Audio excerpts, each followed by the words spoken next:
제16장. 또 내가 들으니 성전에서 큰 음성이 나서 7 천사에게 말하되, 너희는 가서 하나님의 진노의 7 대접을 땅에 쏟으라. 첫째 천사가 가서 그 대접을 땅에 쏟음에 짐승의 표를 받은 사람들과 그 우상에게 경배하는 자들에게 악하고 독한 종기가 나더라.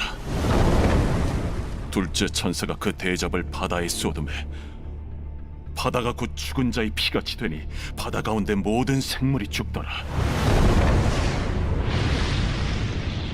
셋째 천사가 그 대접을 강과 물 근원에 쏟음에 피가 되더라. 내가 들으니 물을 차지한 천사가 이르되, 전에도 계셨고 지금도 계신 거룩하신 이여, 이렇게 심판하시니 의로우시도다. 그들이 성도들과 선지자들의 피를 흘렸으므로 그들에게 피를 마시게 하신 것이 합당하니이다. 또 내가 들으니 제단이 말하기를, 그러하다. 주 하나님 곧 전능하신 이시여, 심판하시는 것이 참되시고 의로우시도다. 넷째 천사가 그 대접을 해에 쏟음에 해가 권세를 받아 불로 사람들을 태우니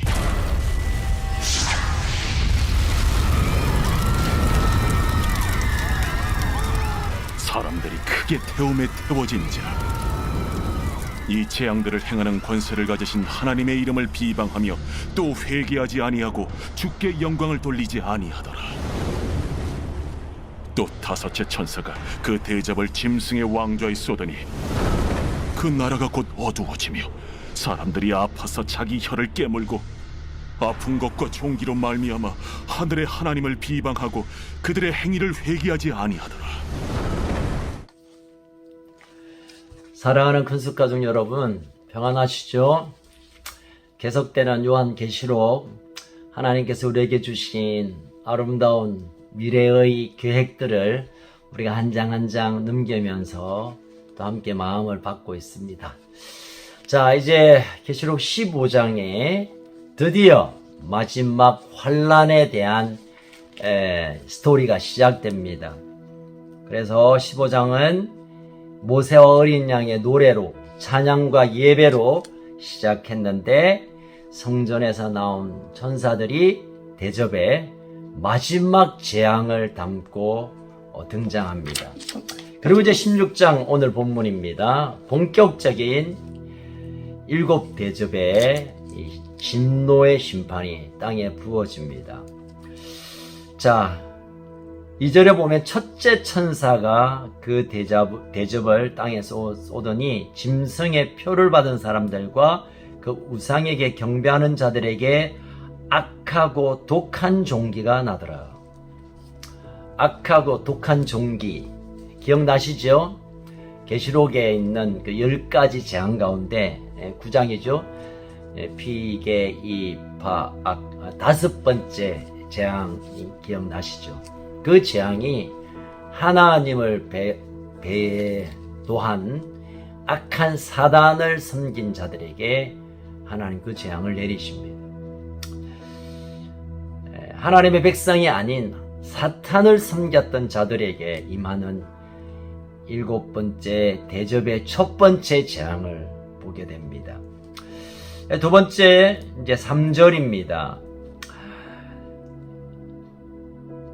둘째 천사가 그 대접을 바다에 쏟으니 바다가 곧 죽은 자의 피같이 되니 바다 가운데 모든 생물이 죽더라. 첫 번째 출애굽의 첫 번째 재앙이죠. 피. 모든 물이 피로 바뀌어지자마자 바다 가운데 모든 생물들이 다 죽음을 만나는.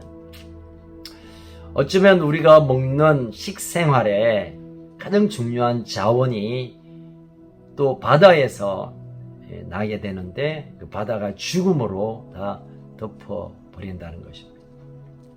참 자연의 파괴 이 정도가 아니라 완전히 인간의 생존권까지 위협하는 그런 재앙이 또한 부어집니다.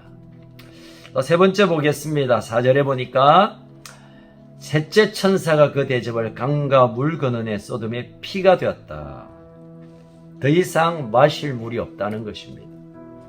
여러분, 물을 마실 수 없다는 것은 정말 끔찍한 일입니다. 물을 먹지 못하면 단지 그냥 답답할 정도가 아니라 생명에 엄청난 위협을 주는 그런 일들이 일어납니다. 계속 8절에 보면 네 번째 재앙이 소개되고 있습니다. 해가 건세를 받아 불로 사람을 태우니, 무시무시한 장면이죠. 이제 불로 사람을 다 태워버립니다. 타오르는 뜨거운 물 앞에 그 누구도 피할 방법이 없는 마지막 대환란이 얼마나 지옥과 같은, 아니 실제 지옥처럼 보여지는 현상이 이제 일어나게 됩니다. 그리고 10절에 보면 다섯 번째 천사가 그 대접을 짐승의 왕자에 쏘더니 그 나라가 곧 어두워지며 사람들이 아파서 자기 혀를 깨물고, 어두워진다는 것은 더 이상 능력을 발휘할 수 없게 되자 그를 섬기던 사람들이 다 아픈 가운데 들어가게 되는 것입니다. 여러분, 참 아픈 건 힘든 겁니다. 지겹기도 하고 참 아프기도 하고 너무너무 인생에서 피하고 싶은 것인데, 이제 제대로 아파하는 하나님께서 병을 통하여 그들을 심판하고 있음을 보게 됩니다. 그런데 오늘 이 다섯 재앙을 우리가 살펴보면서 우리의 마음에 소망 또는 우리 눈에 걸리는 단어가 있습니다. 9절에 보니까 회개하지 아니하고 주께 영광을 돌리지 않았다. 회개하지 않았다. 그리고 마지막 11절에 보니까 그들의 행위를 회개하지 않았다. 왜 갑자기 이 재앙 가운데 회개란 단어를 쓸까요? 저는 단지 하나님께서 사단을 섬기는 자들을 화가 나가지고 다 죽여버리겠다 라는 의도로 재앙을 붓는 것 같이 보았지만, 그러나 회개하지 않았다는 것은 회개할 기회로 이 재앙을 사용하고 있다는 것입니다. 하나님은 재앙 가운데서도 기회로 돌아오기를 기다리시는 그런 애절한 마음이 여기에 담겨 있습니다.